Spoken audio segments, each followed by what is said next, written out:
Hey, Lunchmates, and welcome to the third episode of the Faz-eteria Room with Daniel and Alec. So, last time, actually, let's start from the very beginning. So far, we've covered the death of Charlie Emily, the daughter of Henry Emily, in the late 70s and early 80s.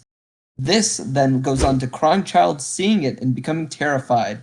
Crying Child is eventually bitten in 1983, unintentionally. So Charlie goes on to inhabit the puppet. William sees this and finds out that there's a way to bring his son back. So then in 1985, William takes 5 children and stuffs them into suits as a trial run to see if he can do the same thing that happened to Charlie. And he's successful. This then prompts William to create the Funtime animatronics, specifically for the purpose of harvesting more remnant from the children at birthday parties. Unfortunately, on the very first run, Elizabeth, his own daughter, is scooped up by Circus Baby, and the sister location is decommissioned underground. This brings us to our next point in the timeline. Alec, do you want to take it away before I mess something else up? That's an insider clue because I had to retake that many times before I got it right. Oh man, don't even worry. That's it was perfect all the way through as far as I can tell. You know what I'm saying? Oh, yeah, you're right. There's definitely no editing going on at all. Yeah, agree. Yeah. This is like one take. We're absolute like flawless at this. Come on, let's be real here for a second. Perfect, easy. Yeah, you know what's not perfect though? Well, what isn't perfect? Me? On the contrary, man. Sorry, to tell our viewers, this is not turned into a FNAF timeline anymore. This is a Daniel appreciation hour right now. So sit in your chairs.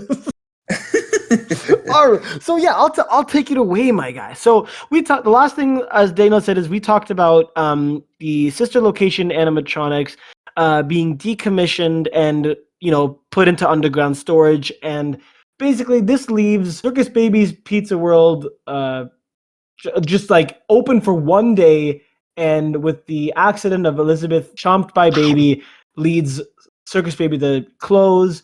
And you can actually hear that Baby actually says, "I was only on stage for one day," and yeah, which is a cool little like Easter egg if you kind of pay attention to that in the gameplay. Although Circus Babies is closed, they still rent out the animatronics to birthday parties and whatnot.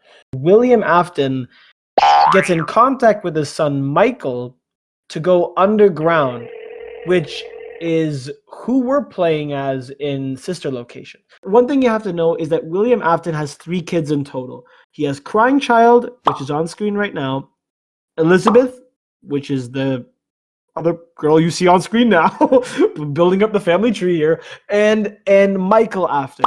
Michael Afton, you could see in FNAF 4 in the mini games. He's the one that's actually scaring the Crying Child wearing the Foxy mask. But anyways, Michael Afton is now old enough, and starts supplying the jobs here and there. And his father goes to tell Michael, "Hey, why don't you go underground and check on these animatronics for me? Why don't you? There was a reason though that he went down there, right, Daniel? It wasn't just for working there. It's not said explicitly when William tells Michael to go down there or why exactly, but we can assume that it's Michael obviously is wondering what has happened to his sister. She mysteriously disappeared, and the body apparently was never found. Obviously, he's the oldest child, and he's going to be questioning things more so than the other two had for things they had seen in the past. So William tells them to go underground to basically find his own answers. Could it be like safe to say that Michael Afton, being the oldest child, is questioning, where the heck are my siblings, it's like, and trying to find answers. His father says, "Go see for yourself," not really telling him anything, and ends up stumbling on Baby himself, where Elizabeth her soul is residing in, and basically finds out, oh man, my father's a murderer. Haven't seen that for all my life, you know. It's like, and basically at this point discovers that his sister is living inside baby. Yeah, you're checking on things underground, and it's interesting to note that the underground facility where the sister location gang is kept is directly under the Afton house. So Ah, that's yes. that's A, very significant. And B, the other thing is that in the true ending of Sister Location, we see that Michael Afton is scooped by a machine called the Scooper, and an amalgamation of all the Funtime animatronics in one, whose name is Ennard, ends up taking Michael's body as a suit and escapes onto the surface. And now we have Michael Afton with a lot of souls in him, because we're not sure how many souls exactly are contained in the Funtime gang, but they're out and about in the earth, and they're starting to have the skin rot, and that's when Michael starts turning physically purple. And this Yeah. is when a lot of discrepancy happens, when you have to decide in certain mini games, is it Michael or William? Because Michael is purple guy, but he's not the killer purple guy. Yeah, William is the killer. he's the unfortunate soul that just happened to have his complexion turn purple.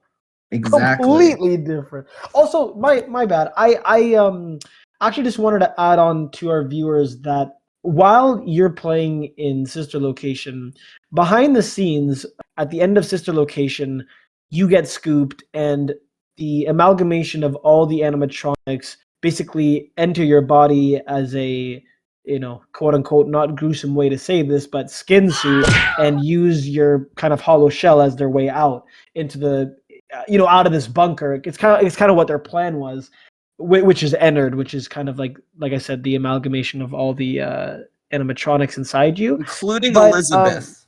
yes, including Elizabeth. It's kind of weird. Baby is kind of helping you, but in a weird way, she's kind of not. She knows what she's doing, and she's basically leading you to your death in that game, which is again leading you to get scooped, and then in the mini game that we see or that you play, where you walk out and eventually your skin starts rotting and basically free. At the end of that mini game, however, we see that Michael Afton stops when he's just completely purple, his skin is rotting, he's no longer like a functioning human, and all the people start noticing, yeah, something is wrong with this man. As you could see that there's no people watching him anymore.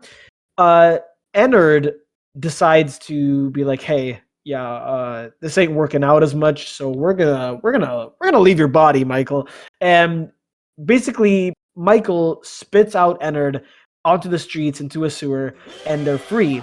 But what we see right now, as you see on the screen, due to Remnant, has this kind of other power that basically lets Michael stay alive.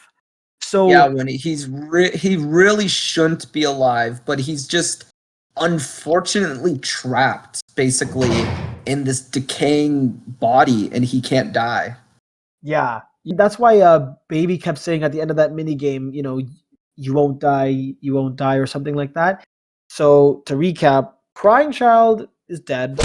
Elizabeth is dead, living on in Baby, but now in Ennard. And Michael Afton having his inside scooped, but still living on as this hollowed shell, which leads us to the next significant part of this timeline, where we take off in FNAF 2. And I will pass that on to Daniel. All right. So FNAF 2 is widely regarded as the game that started giving fans a lot more lore tidbits, and it does not disappoint. It's got a lot in it. This is also when the Bite of 87 comes around, and this was widely disputed. Oh, is the Bite of 87 important? Is it not? Then the Bite of 83 got brought up. So what's really important in FNAF 2 is that since the Funtime animatronics were decommissioned and are now gone, William has no access to them. He has to resort to killing the old-fashioned way, the way he did in 1985 with the missing children incident. So he's going around and he's Ready. killing kids. Fight. Very gruesome, terrible thing. The bite of 87 happened. Okay, it is terrible. It's really horrible. We aren't sure how many murders occur, and we're not sure which animatronics they possess, if any. Oh, sorry. I believe it's another 5. I think it's the original 5 missing children, and then he goes on to commit another 5 murders. But this one is a little more ambiguous. We don't really know much about the these 5. I believe we only have a lot of information based on the 1985 children's murders. But this one just kind of says, yeah, he committed another 5. So. Yeah, and in FNAF 2, we see that something happened during the day and everyone's in a commotion. This is one of the later nights. And this is during 1987, so it's 2 years prior to the last event. By this point, the old animatronics from Freddy's were decommissioned, and the new animatronics, the toy animatronics, are wandering the pizzeria at night. And people thought that they were possessed, but we know from some audio clues from Phone Guy that they're really just super advanced animatronics. And this is very interesting because the Funtime animatronics were actually seen by the police as being too advanced, and they questioned William about it. And now we have these animatronics, which have backpedaled a little bit in terms of how advanced they are, but they still contain a database for predators that might be in the pizzeria. They still have free roam. They can interact with children. So they're still very, very advanced, but they've been sort of dumbed down to the point where they're not suspicious. And we're not sure whether this is William's doing or if this is Henry's doing, because it's very telling that these have a criminal database installed into them when William himself is a criminal. So during 1987, these happened, and William has to deal with the ramifications at some point. So the next significant moment comes for FNAF 3. And Alec, you want to talk about the probably one of the most satisfying moments in the whole series. So the next part is William going back to the original FNAF location. FNAF 2 closes down.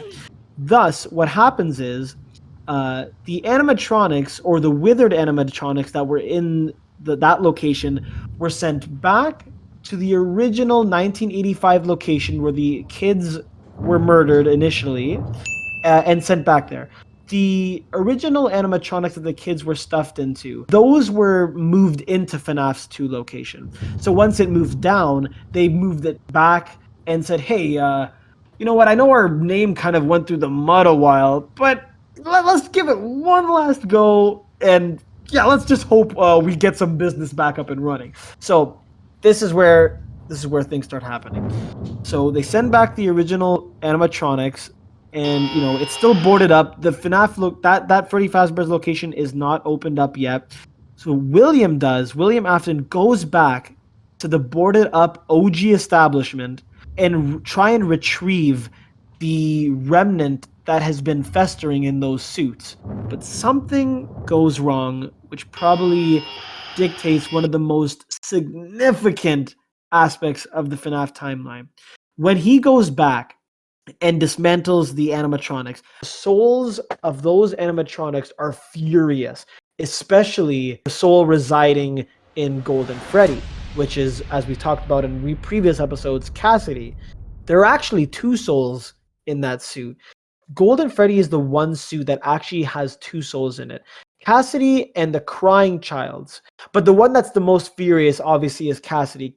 Crying Child's kind of there just like, I'm here, yay. All of the messages you've seen in FNAF 1 where it says, it's me, is presumably the Crying Child trying to tell Michael that he's still there. Whereas all the vengeful acts that you see Golden Freddy take is when Cassidy's in control. And the 2, we're not sure, but we think they're in a sort of power struggle for the body. And we're not really sure who takes control most of the time. And what happens is, as you see on screen, the five souls corner William Afton in the back room where the golden Bonnie suit is still there. That original OG suit that he lured all the children with is still there. And they basically lure him in the back room, corner him, and William Afton starts freaking out and is like, oh my gosh, what have I done? I'm being tormented by these spirits. And Mr. Smarty Pants over here decides, yeah, I'm panicking, I'm sweating. Oh, there's my old suit. I'm going to go into the old Springlock, quote unquote, Springlock animatronic suit, and I'll be safe in there. Let's see. Daniel, let's think about this. What happens when a highly delicate Springlock suit gets in contact with some water and, high movement speeds as you enter inside? Well, You I'd kind say of that the sweat and the movement might just make those spring logs fail, of all things. So what happens is William Afton goes inside the suit and gets crushed, and it kind of contorts him inside. All the springlock suits kind of clamp down on him, and he's basically crushed to death by his own creation. So this is probably one of the biggest incidences in the FNAF timeline, as we've said multiple times, and thus leads to the creation of what is known as Springtrap. But that will be for the next episode. Right, Daniel?